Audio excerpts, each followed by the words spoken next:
Imagine a place where the wind doesn't just blow, it cuts, where the air is so cold it burns your lungs with every breath, where temperatures fall below -60 degrees Celsius, and a single mistake can cost a life. Far from cities, far from roads, far from help. In a remote frozen region near Antarctica, a man wakes before the sun. The sky is dark blue, almost black. The snow outside reflects the faint light of the moon. Inside a small shelter built from wood and metal sheets, his family is still asleep. He moves quietly. Layer by layer, he puts on worn-out clothing stiff from yesterday's frost. He checks his tools. Nothing fancy, nothing modern, just what he has learned to trust with time. Before opening the door, he looks back. His wife is awake now. She doesn't say much. She never does in the mornings. They both understand what this walk means. It means food or hunger, warmth or weakness, hope or another long night. The door opens. A rush of icy wind fills the room for a second before he steps out into the white silence, and then he disappears into the snow. Inside the shelter, the day begins differently. His wife starts the fire again, carefully feeding it small pieces of fuel they saved from the previous day. Every resource matters here. Every small mistake can become dangerous. 2 young daughters sit close to their little brother, still wrapped in blankets. They don't complain. They've learned not to. In the corner, his elderly mother slowly opens her eyes. Her body is fragile now. The cold has taken its share of strength over the years.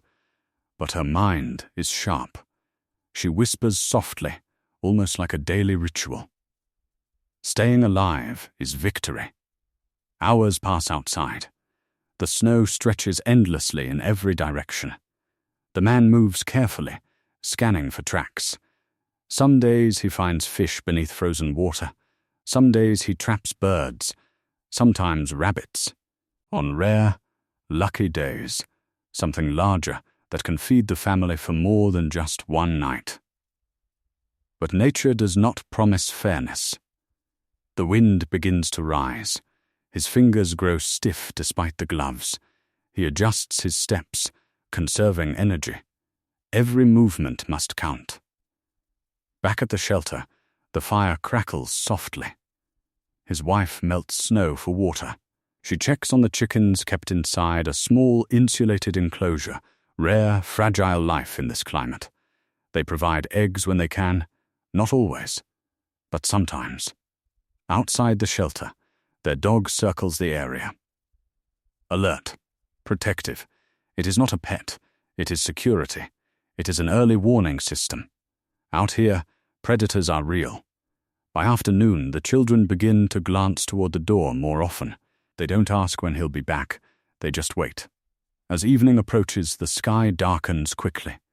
The cold becomes sharper, heavier, and then the door opens. He steps inside. His hands are empty. No one reacts loudly. No anger, no blame, just silence. His wife nods once, understanding everything without words. She boils water and adds the last small scraps of dried meat saved from before. They divide it carefully. The children drink slowly, pretending it's enough. That night, they sleep with hunger sitting quietly in their stomachs. The next morning, he goes again. Because staying inside guarantees nothing. Because trying is the only option. Days blend into each other like snowdrifts.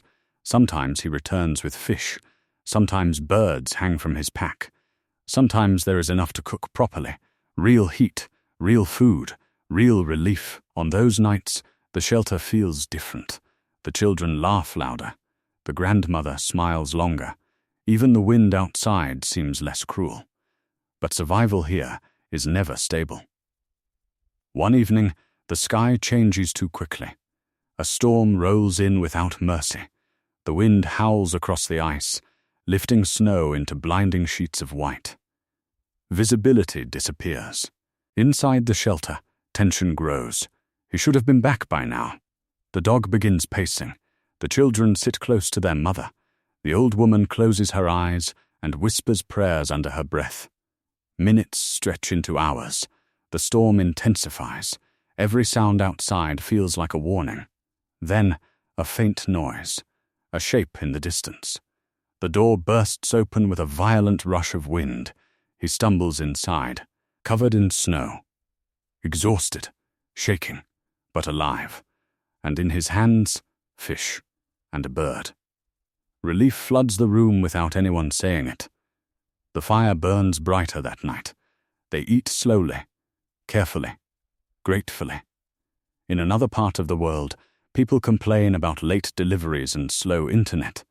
Here, success is simpler. If everyone survives the day, it was a good day. If the fire stays lit, it was a blessing. If the children fall asleep warm, it was worth the risk. Many would ask why they don't leave, why not move somewhere easier. But for him, this frozen land is not just ice. It is history. It is identity. It is the only home his children have ever known. He understands its dangers. He respects its silence.